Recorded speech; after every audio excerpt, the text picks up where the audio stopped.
મને કે દિલીપભાઈ ના પાડી છે તો ચૂંટણી જીતા એમ હોય તો ચૂંટણી આપણે લડવાની છે, બાકી લડવાની નથી. એના પગમાં જે ફરફોલા પીડ્યા હતા એણે આ ફળ અપાવવા માટે પણ યોગદાન આપ્યું છે. કૌશિકભાઈ માત્ર અમરેલી જિલ્લાનું નેતૃત્વ કરે એવું નહીં, જ્યારે ગુજરાત સરકારના મંત્રી બન્યા છે ત્યારે અમરેલીના છે એનું ગૌરવ લઈ શકીએ, પરંતુ કાનૂની વિભાગ, સંસદીય વિભાગ એવા અઘરા કામ છે. વેકરિયાએ મંત્રી બનતા જ ભાજપના નેતાઓ એક મંચ ઉપર આવ્યા છે.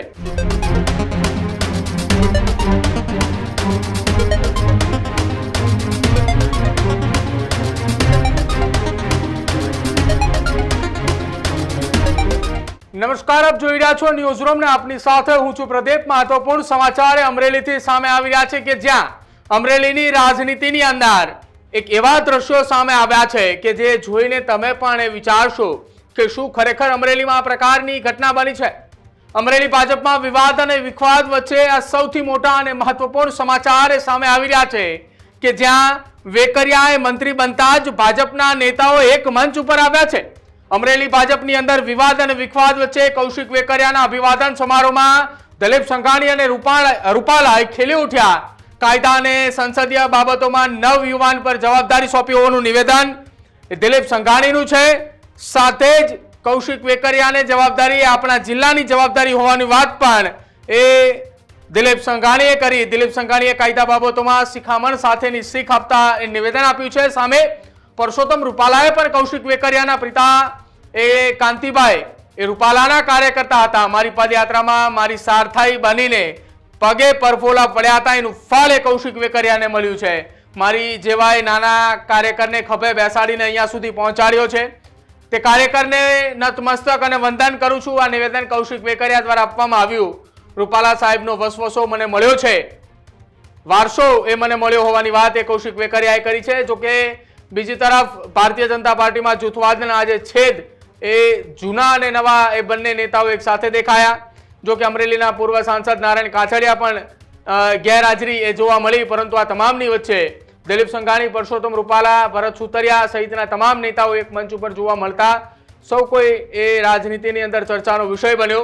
જોકે પરસોત્તમ રૂપાલા અને દિલીપ સંઘાણીએ કૌશિક વેકરિયાને લઈને પણ નિવેદન આપ્યું. પરસોત્તમ રૂપાલાએ એ કૌશિક વેકરિયાના પિતાને પણ યાદ કર્યા અને તમામની વચ્ચે દિલીપ સંઘાણી અને પરસોત્તમ રૂપાલાના વખાણ પણ કૌશિક વેકરિયાએ કર્યા. શું એ નિવેદનો આપ્યા ત્રણ દિગ્ગજ નેતાઓએ? સાંભળો. એ પણ મારી જેવા સામાન્ય કાર્યકર્તાને જે ખંભે બિહારીને પોતાનો પરસેવો રેડી અહીંયા સુધી પુગાડ્યા છે એવા તમામ કાર્યકર્તાઓનું નતમસ્તક વંદન કરું છું. રૂપાલા સાહેબ, મારે જૂના સ્મરણો બે ત્રણ યાદ કરાવવા પડે. 2008ના સાલની અંદર દેવરાજા ગ્રામ પંચાયતનું ઇલેક્શન લડતો હતો. શરદભાઈ દિલીપભાઈ કૃષિ મંત્રી હતા. ચૂંટણીના ફોર્મ ભરવાના થોડાક દિવસો બાકી હતા ને અમારે ગ્રામ પંચાયતનું ઇલેક્શન થતું હતું. માવજીભાઈ ગોલનો મને રૂપાલા સાહેબ ફોન આવ્યો, કૌશિક તું બેંકે આવ્યો, તારું કામ છે. હું બેંકે ગયો. એ ફોન જોવાની મને કે તારે ગ્રામ પંચાયતની ચૂંટણી લડવાની છે. કીધું હા. મને કે તારે ફોર્મ નથી ભરવાનું. તમે ના પડો મારું કામ ફોર્મ નહીં ભરું? એ બીજી કાંઈ ખબર નહોતી. મને કે દિલીપભાઈ ના પાડી છે તો ચૂંટણી જીતા એમ હોય તો ચૂંટણી આપણે લડવાની છે, બાકી લડવાની નથી. કીધું ચૂંટણી તો મારે લડવી છે. સાહેબ માવજીભાઈ દિલીપભાઈ જોડે પાછી વાત કરી. માવજીભાઈએ વાત કર્યા પછી દિલીપભાઈ કીધું એવું કામ કરો, ગામમાંથી 5-10 સમાજના આગેવાનોને બોલાવો, એમને પૂછી જુઓ, જો આગેવાન કહેતા હોય તો લડવા માટેનું નક્કી કરાવો. માવજીભાઈ બેંકે અમારા ગામના અશ્વિનભાઈ હાજર હતા. અલગ અલગ સમાજના 8-10 આગેવાનને બોલાવ્યા. આગેવાનોએ રાય આપી કે ચૂંટણી લડે તો વાંધો નહીં. હું કહેવા એ માગું છું, દિલીપભાઈની તર્ક દ્રષ્ટિ ત્યારે એમણે જોયું હોય છે. પછી માવજીભાઈ મને આ પડી, મેં સાહેબ ગ્રામ પંચાયતનું ત્યારે ફોર્મ ભર્યું ઇલેક્શનના. અશ્વિનભાઈ મને શરદભાઈ એ ત્યાં ચૂંટણી લડાવવા દેવરાજ્ય આવ્યા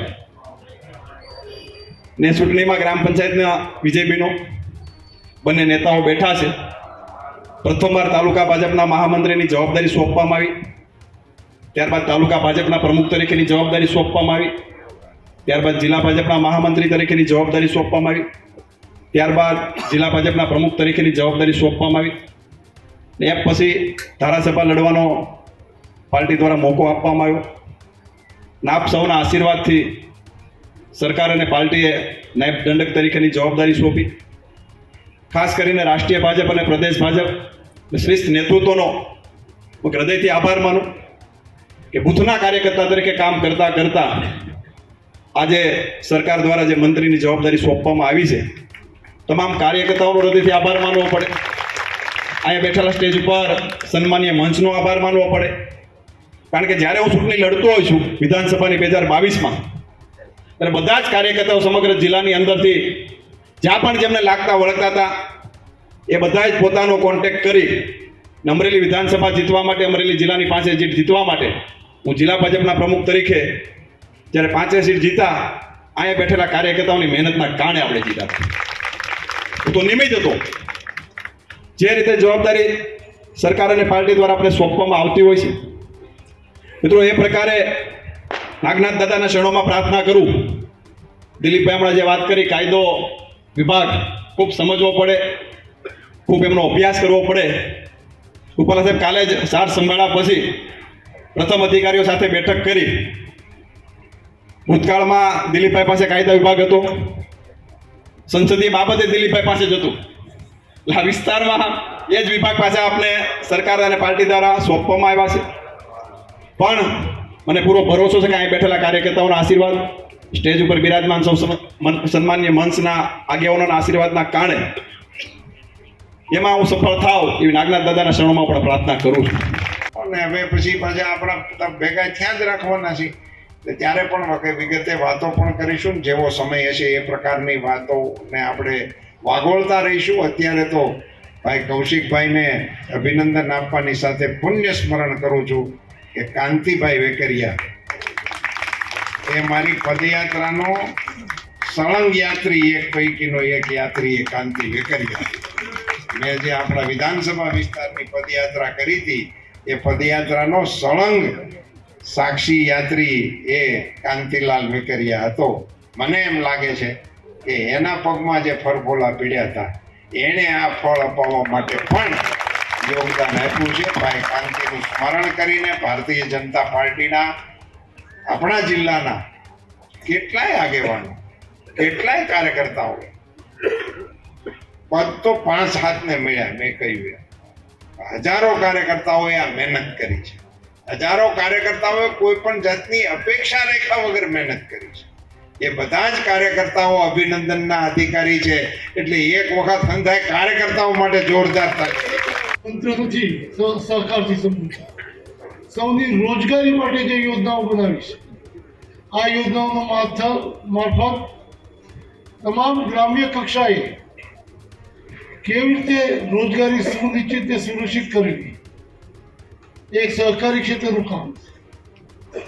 પરંતુ ભારતીય જનતા પાર્ટીનો કાર્યકર્તા સમાજના ગમે એવા પ્રસંગોએ એની વચ્ચે ઊભો રહી. ચાહે કુદરતી આફત હોય, ચાહે કૃત્રિમ આફત હોય, ભૂકંપ હોય કે કોઈ સંજોગે સમાજની જરૂરિયાતો હોય, એ પ્રમાણે કાર્યકર્તા એની વચ્ચે જઈને ઊભો રહે છે. એના કારણે છેલ્લા 25 વર્ષથી ગુજરાતે ભાજપમાં ભરોસો મૂક્યો છે. એ ભરોસાને પાર કરવાની જવાબદારી ભારતીય જનતા પાર્ટીના કાર્યકર્તાઓ તો નિભાવે છે, પણ એની ઓળખ, એનું નેતૃત્વ કરતા જે જવાબદારી લેતા હોય એની હોય છે. આજે કૌશિકભાઈ માત્ર અમરેલી જિલ્લાનું નેતૃત્વ કરે એવું નહીં. જ્યારે ગુજરાત સરકારના મંત્રી બન્યા છે ત્યારે અમરેલીના છે એનું ગૌરવ લઈ શકીએ. પરંતુ કાનૂની વિભાગ, સંસદીય વિભાગ એવા અઘરા કામ છે. કારણ કે સંસદીય ક્ષેત્રના કામમાં વિધાનસભાને સુચારુ ઢંગથી ચલાવવી, માથે બરફ રાખીને કામ કરવું પડે, ત્યારે એમાં સફળતા મળતી. અને આવા યુવાની સમય આવી જવાબદારી આવે ત્યારે ડબલ સાવધાનીપૂર્વક આ કામ સંભાળવું એવી જવાબદારી એમના ઉપર સોંપી છે. વીપ તરીકે જવાબદારી નિભાવી એટલે પ્રાથમિક કાર્યવાહીનો અંદાજ છે, એમાં ચોક્કસ સફળ મળશે. કાનૂની, માત્ર કાનૂની શબ્દ આવે એટલે એક વિભાગ નથી. રાજ્યના તમામ વિભાગોમાં કોઈ પણ પ્રકારે કાનૂની વિધિ કરવાની છે ત્યારે એમના અભિપ્રાયથી માંડીને એના નિર્ણયો લેવાની અને જે તે વિભાગને એના સૂચનો આપવાની થી માંડીને કોર્ટમાં કોઈ પણ વિભાગની કાર્યવાહી થતી છે એને મંજૂરી આપવાની, હાઈકોર્ટ કે સુપ્રીમ કોર્ટ કે નીચેની કોર્ટના કેસોની અપીલો કરવાની કે નહીં કરવાની, આ બધી પરિસ્થિતિમાં ખૂબ કઠિનાઈવાળું કામ છે. એવી જવાબદારી પણ એક જુવાનના કારણે જ એમને સોંપી છે કે ઉજાગરો કરીને પણ કામ કરવું પડે, ફાઇલો જોવી પડે, તો અભ્યાસ કરવો પડે. એવી સરસ મજાની જવાબદારીઓ જ્યારે આપણા જિલ્લા સ્તરે આવી છે ત્યારે 4 વાગ્યાના બધા બેઠા છે. ઘણી વાતો સરકારની અને કૌશિકભાઈની થઈ હતી. એક યુવાન છે, એની સફળતા એ આ જિલ્લાની સફળતા છે. એટલે સાવધાનીપૂર્વક અહીંયા હું નિકટનો હું દૂરનો આ ભાવ કોઈ જગ્યાએ કોઈ કાર્યકર્તાને પ્રતીતિ ન થાય એની જવાબદારી પણ એમની છે. અને એમને વિશ્વાસ છે કે ભારતીય જનતા પાર્ટીના શીર્ષ નેતૃત્વના માર્ગદર્શનમાં આ સફળતા પાર પાડશે અને એ સફળ થાય એની ખૂબ ખૂબ શુભેચ્છા પાઠવું છું. વંદે માતરમ. Healthy life is very important, पर टेस्टी लाइफ भी तो जरूरी है ना बॉस. समोसा चाट से है प्यार, पर एसिडिटी से कैसे रहोगे दूर यार. Wait, we have a 3-step solution.